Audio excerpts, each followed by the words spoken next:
کہ اگر وہ اپنی آواز نکالے تو تمہارے کانوں سے بھیجا باہر نکل آئے. اللہ وحدہ لا شریک وہ حی و قیوم کل بھی تھا اور آج بھی ہے. وہ رب ذوالجلال حی و قیوم ہے, طاقتور ہے اور ہمیشہ رہے گا. اور رب تبارک و تعالیٰ نے قرآن پاک میں فرمایا, آپ یہ آیت تقریباً 3 جگہ قرآن میں آئی, وَإِذْ نَجَّيْنَاكُم مِّنْ آلِ فِرْعَوْنَ يَسُومُونَكُمْ سُوءَ الْعَذَابِ يُذَبِّحُونَ أَبْنَاءَكُمْ وَيَسْتَحْيُونَ نِسَاءَكُمْ وَفِي ذَلِكُمْ بَلَاءٌ مِّن رَّبِّكُمْ عَظِيمٌ. رب تعالیٰ فرماتا ہے یاد کرو فرعونیوں کے عذاب سے اللہ نے تم کو نجات دی. یہ بنی اسرائیل کو کہا جا رہا ہے کہ فرعونیوں کے عذاب سے, کہ فرعون اور اس کے لشکری اس قدر سخت سزائیں دیتے تھے موسیٰ علیہ السلام کی قوم پر, ایمان والوں پر, بنی اسرائیل پر. اللہ فرماتا ان سے نجات دیا رب تعالیٰ نے, لیکن وہ کرتے کیا تھے؟ بنی اسرائیل میں ایک بھی بچہ پیدا ہو جائے اسے ذبح کر دیتے تھے. فرعون کے لشکریوں نے 1 سال میں 12,000 بچوں کو قتل کیا ہے, 12,000 بچوں کو ذبح کر دیا ہے. آج کے اسرائیلی اگر یہ بچوں پر ظلم کرتے ہیں تو یہ تعجب کی بات نہیں ہے. فرعون کی سرشت میں داخل تھا اور یہ فرعونی ہے, وقت کے جبابرہ ہیں, وقت کے ظالم ہیں. 12,000 بچوں کو قتل کر دیا تھا فرعون اور اس کے لشکریوں نے, اور عورتوں کو زندہ چھوڑ دیتے تھے. قرآن میں اللہ تعالیٰ نے فرمایا 3 جگہ آئی آیت, لیکن اس کے ساتھ رب تعالیٰ یہ بھی فرماتا ہے یہ سخت ترین سزائیں دیتے تھے فرعونی, اللہ نے ان سے تم کو نجات دیا. لیکن یہ سزائیں کیوں دیتے تھے, یہ عذاب کیوں تھا؟ وَفِي ذَلِكُمْ بَلَاءٌ مِّن رَّبِّكُمْ عَظِيمٌ. یہ ہے فرمان اللہ کا. یہاں میں یہ ٹکڑا اگر بیان کر دوں تو آج آپ کے دلوں کے اندر ایک یقین پیدا ہو جائے گا. آج کے حالات کے مطابق فرعونیوں کا اس قدر سخت عذاب کیوں تھا؟ رب تعالیٰ فرماتا ہے اے مومنو, ان تمام معاملات میں اللہ کی طرف سے تمہارے لیے بڑا امتحان تھا. یہ امتحان تھا اور وہ امتحان آج بھی ہے اور ہر زمانے میں رہے گا. ستیزہ کار رہا ہے ازل سے تا امروز, شرار ابو لہبی سے چراغ مصطفی. ہر زمانے میں حق و باطل کے معرکے ہوتے رہیں گے. لہٰذا آج کے دور میں یہ سب حالات جو پیدا ہوئے, مسلمانوں کو, مومنین کو ذرا برابر بھی نروس ہونے کی ضرورت نہیں. تم جس دین سے وابستہ ہو, اس دین کی حفاظت کا ذمہ اللہ نے اپنے ذمے لیا ہے. یریدون لیطفئوا نور اللہ بافواہہم. قرآن میں اللہ فرماتا ہے کفار و مشرکین اپنے منہ کے پھونکوں سے اللہ کے اس چراغ کو بجھانا چاہتے ہیں, اللہ اپنے اس چراغ کو مکمل کر کے رہے گا. یہ اسلام نور الہی ہے, اللہ کا نور ہے, اور اس کو صبح قیامت تک رہنا ہے. اور ہم جیسے اور بھی آئیں گے اس زمین پر, اور آئیں گے جاتے رہیں گے. یہ آبادیاں ہیں, بدلتی رہیں گی, خدائی قانون ہے, لیکن اسلام نہ کل بدلا تھا, نہ آج, نہ قیامت تک بدلے گا. ہم سب کا امتحان ہے میرے عزیزو, ہم سب کا امتحان ہے. لیکن ان حالات میں مومنین کو کرنا کیا چاہیے؟ انہیں اپنے ایمان کو مضبوط کرنا چاہیے. کبھی کسی کے اڑتے ہوئے چھیتڑے اور ٹکڑے دیکھ کر تمہیں مایوس ہونے کی ضرورت نہیں. اب ہمارا مستقبل کیا ہوگا؟ اب میرے عزیزو, آج جو حالات ہیں یہ حالات کربلا سے زیادہ سخت تو نہیں ہیں. آج فلسطینیوں کو ہم نے دیکھا 6 ماہ کے, سال بھر کے بچوں کو سینے سے لگا کر کفن لپیٹ رہے ہیں. ان ماؤں کی کیا کیفیت ہوتی ہوگی؟ کبھی کبھار چھوٹی سی کلپ میں دیکھ کر کے آنکھوں سے آنسو بہ پڑتے ہیں. انہوں نے اپنے ہاتھوں سے نہ جانے کتنے بچوں کو ایک دن میں دفن کر دیا. 80 میتوں کو ایک قبر میں ڈال دیا کرتے ہیں. ان فلسطینیوں کو لاکھوں سلام, ان کے جذبات کو اور ان کی استقامت کو. ہم تو دعا یہی کرتے ہیں ان فلسطینی مسلمانوں کے برابر پوری دنیا کے مسلمان نہیں ہو سکتے. ہم تو ایک ناشتے پر صبر نہیں کر پاتے, وہ اپنے 10 بچوں اور خاندان والوں کے کٹے ہوئے چھیتروں پر بھی کہتے ہیں اللہ ہمارے ساتھ ہے. ساری مصیبتیں دیکھ کر کے بھی وہ کہتے ہیں اللہ ہمارے ساتھ ہے. ان کے گھر اڑا دیے گئے, تباہ کر دیے گئے, راکھ میں بدل دیے گئے. اور نیوز نے اینکر, یہ دجالی میڈیا وہاں جا کر کے ان کے زخموں کو کھرید کر کے پوچھتا ہے تمہارا مال کیسے آئے گا, تمہارا گھر کیسے چلا گیا. لیکن ان حالات میں بھی وہ مسکرا کر کہتے ہیں اللہ نے دیا تھا, پھر اللہ ہے اور اللہ دے گا. ان کے ایمان کے برابر ہم نہیں ہو سکتے. لیکن میرے عزیزو, پوری دنیا کے مسلمانوں میں اس مسئلے نے آج ایک اتحاد کی فضا قائم کی ہے. اگر ہمارے درمیان آج بھی اتحاد نہیں ہو سکتا تو پھر میرے عزیزو, شاعر نے سچ کہا تھا جگہ جگہ کے تھک چکے ہیں تمہیں یہ ہنگامے, نشاط لذت خواب گرام بدل ڈالو. غلط روی سے منازل کا بعد بڑھتا ہے, مسافر و روش کارواں بدل ڈالو. آج کے حالات تمہیں اگر نہیں بدلنے پر مجبور کیے تو پھر بتاؤ کون سے حالات تمہیں بدلیں گے, کب تم بدلو گے؟ لیکن ان حالات پر آج بعض لوگوں نے یہ کہنا شروع کیا. میں نے چند دنوں پہلے ایک آیت پڑھی تھی, ایک بیان میں کہا تھا اللہ قرآن میں فرماتا ہے هو الذی ارسل رسولہ بالہدی ودین الحق لیظہرہ علی الدین کلہ. وہ اللہ ہے جس نے حق دین کے ساتھ اپنے رسول کو بھیجا ہے اور ہدایت کے ساتھ اپنے رسول کو بھیجا ہے. کیوں بھیجا ہے؟ لیظہرہ علی الدین کلہ, تاکہ وہ رسول پوری دنیا پر یہ دین غالب کرے. یہ دین غالب آئے گا. تو بعض مجھ سے کہنے لگے مولانا سٹیج پر بیٹھ کر چلاتے ہو, کئی کرسیوں پر بیٹھ کر کہتے ہو کہ تمہارا دین غالب آئے گا, تمہارا دین تو آج ٹکڑے ٹکڑے کیا جا رہا ہے, کوئی کچھ نہیں کر پاتا. ان ظالموں کو میں یہ کہتا ہوں, ان کو یہ میں کہتا ہوں, ان تمام حالات سے تم ہرگز یہ مت سمجھنا کہ دین غالب آئے گا. چاند پر بھی گہن لگتا ہے, لیکن جب گہن چھٹتا ہے تو چاند پورے آب و تاب کے ساتھ چمکتا ہے. آج اگر امت مصطفیٰ پر گہن لگا ہے تو میں اپنے ان تمام نوجوانوں سے جو ابھی ان فوان شباب میں داخل ہوئے ہیں, ابھی یہ دنیا کو دیکھنے کے قابل بنے ہیں, میں ان سے کہتا ہوں ان آندھیوں سے, ان طوفانوں سے گھبرا کر کے نہ تمہیں دین بدلنے کی ضرورت ہے, نہ تمہیں اپنا مسلک و مذہب بدلنے کی ضرورت ہے, بلکہ میں یہ کہتا ہوں نہ گھبراؤ مسلمانوں, ابھی خدا کی شان باقی ہے, ابھی اسلام زندہ ہے, قرآن باقی ہے. یہ ظالم کافر کیا سمجھتے ہیں جو روز ہم سے الجھتے ہیں؟ ابھی کربلا کا آخری میدان باقی ہے, ابھی تو کربلا کا آخری میدان باقی ہے. عزیزان گرامی وقار, میرے نبی کریم صلی اللہ تعالی علیہ وسلم نے جو فرمایا وہ ہو کر رہے گا, وہ ہو کر رہے گا. میرے آقا صلی اللہ تعالی علیہ وسلم کا فرمان عالی شان میں سناتا ہوں. حضور فرماتے ہیں لا تزال عصابۃ من امتی یقاتلون علی ابواب دمشق وما حولها وعلى ابواب بیت المقدس لا يضرهم خذلان من خذلهم ظاهرين على الحق الى ان تقوم الساعه او كما قال رسول الله صلی اللہ علیہ وسلم. میرے آقا فرماتے ہیں قیامت تک میری امت میں سے ایک جماعت ایسی ہوگی جو بیت المقدس کے ارد گرد حق کے لیے لڑ رہی ہوگی. حضور نے فرمایا قیامت تک لڑتی رہے گی, لیکن ساتھ میں ان کے لیے میرے آقا نے فرمایا پوری دنیا کے برا چاہنے سے ان کا کچھ نہیں بگڑے گا. اس کا مطلب کیا ہے؟ اگر آپ ہم سے پوچھتے ہیں کچھ نہیں بگڑے گا, حضور نے فرمایا کچھ نہیں بگڑے گا, لیکن ہم تو دیکھ رہے ہیں ان کے گھر تباہ ہو گئے, بچے مر گئے, چھوٹے بچوں کے سروں سے باپ کا سایہ نکل گیا, کسی کے سامنے اس کی ماں کی تڑپتی ہوئی لاش ہے, اور حدیث میں کہا جا رہا ہے ان کا کچھ نہیں بگڑے گا. سب تو بگڑ گیا, مال بھی گیا, دکان بھی گئی, تجارت بھی گیا, گھر بھی گئے, اولاد بھی, رشتہ دار بھی, اور حدیث میں کہا جا رہا ہے کچھ نہیں بگڑے گا. میرے عزیزو یاد رکھو میرے آقا کا فرمان حق ہے, کچھ نہیں بگڑے گا کا مطلب کیا ہے؟ یہ تمام اسباب جانے کا مطلب یہ نہیں کہ بگڑ گیا, بگڑا تو اس کا ہے جس کا ایمان بگڑ گیا, ایمان جس کا گیا اس کا سب بگڑ گیا. اور ہم نے ان بچوں کو دیکھا ہے آج, ارے رات کو سوتے ہیں تو انہیں پتہ نہیں ہوتا صبح ہوگی بھی کہ نہیں ہوگی, لیکن اس کے باوجود ایک دل دہلا دینے والی بات میں بتاتا ہوں. مصر کی سرزمین سے لوگ پانی کے بوتلیں اور ڈبے اٹھا کر کے بارڈر پر جا رہے ہیں, لیکن فلسطین غزہ کے وہ مسلمان کہتے ہیں اپنا پانی تم رکھو, اللہ کریم ہمارے لیے کہیں سے اپنی ہی زمین سے پانی عطا کرے گا.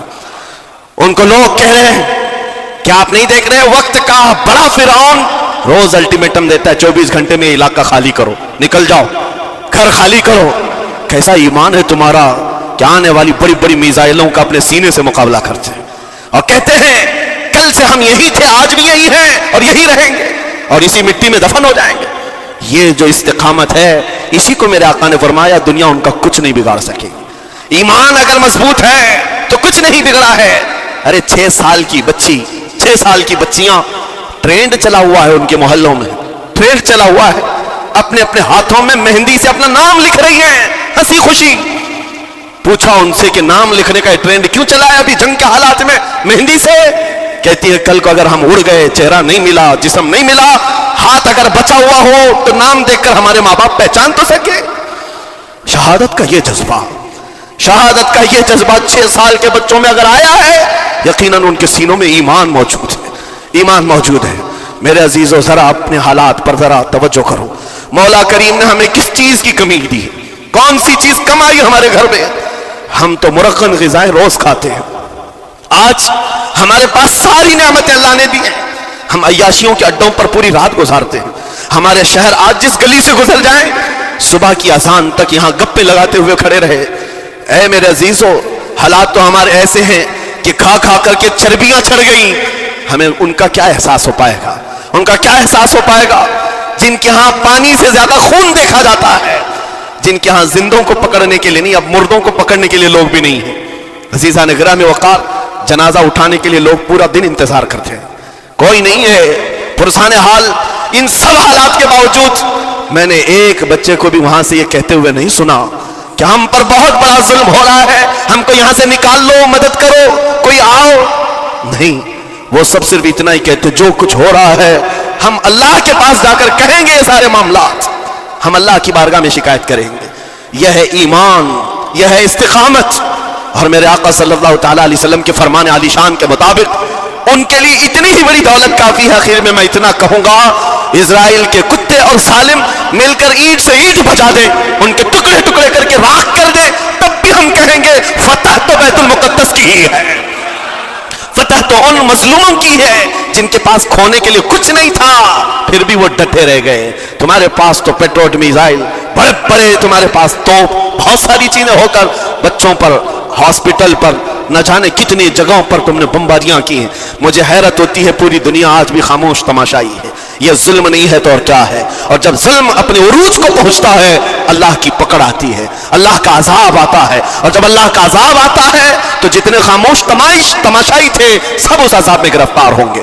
اس لیے میرے عزیزو، آپ ہم سے اگر یہ پوچھتے ہیں ہمیں یہاں بیٹھ کر کرنا کیا چاہیے، ہم کیسے کریں، تمہارا دل اگر رو پڑا ان کے دردوں سے، یہ بھی لکھا جائے گا، یہ بھی لکھا جائے گا۔ یہ بندہ جاگ تو نہیں سکتا تھا، لیکن اپنے بھائی کے درد میں ایسا بے قرار تھا کہ اس کا کھانا چھوٹ گیا تھا، ایسا بے قرار تھا کہ اس کی نیندیں ختم ہو گئی تھی، یہ بھی لکھا جائے گا اللہ کی بارگاہ میں۔ لیکن یہاں بیٹھ کر کے ہم عیاشیوں پر عیاشیاں کریں، اپنے گناہوں سے کبھی باز نہ آئے، تو پھر میرے عزیزو ان نہتے مظلوموں کے ہم بہت خطرناک قسم کے دشمن کہلائیں گے، جہاں ان کو پانی کا ایک قطرہ نہیں، جہاں ان کے لیے لقمہ نہیں، وہ کسی کا بچا ہوا کچرا کھانے پر مجبور ہے۔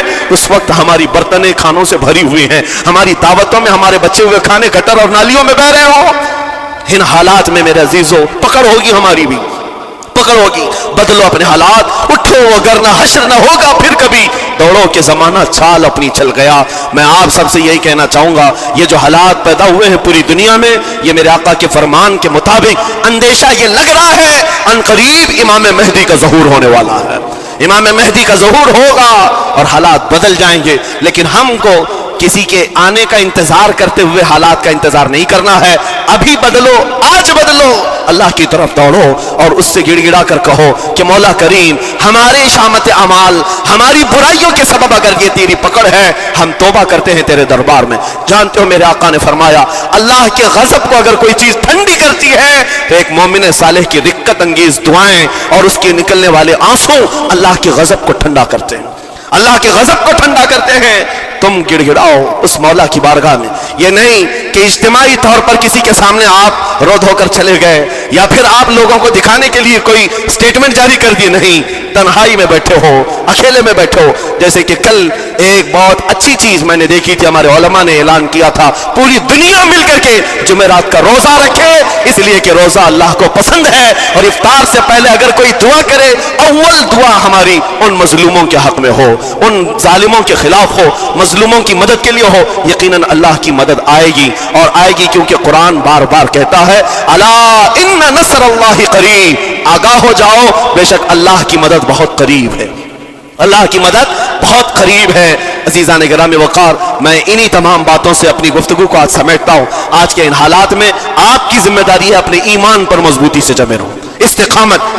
بعض لوگوں کو آج یہ لگتا ہوگا کہ وہاں حالات بگڑے ہیں تو مسلمان کیا کریں گے، کیا کریں گے، ہم کیا کرنے والے، ویسے ہی ہم ختم کیے جا چکے، ٹکڑے کیے جا چکے، ہم کچھ کرنے، بس تم اپنی زندگیاں بدلو، نشہ سے باز آ جاؤ، اور جتنے خرافات ہمارے محلوں میں آئے اس سے نکالو۔ اللہ کا عذاب آتا ہے، اللہ کی رحمتیں روٹ جاتی ہیں، ایک بار ہم بدل لیے تو مولا کریم اپنی رحمتوں کے صاحبان فرما دے گا ہم پر، اور بس ہماری تمنا یہی ہے۔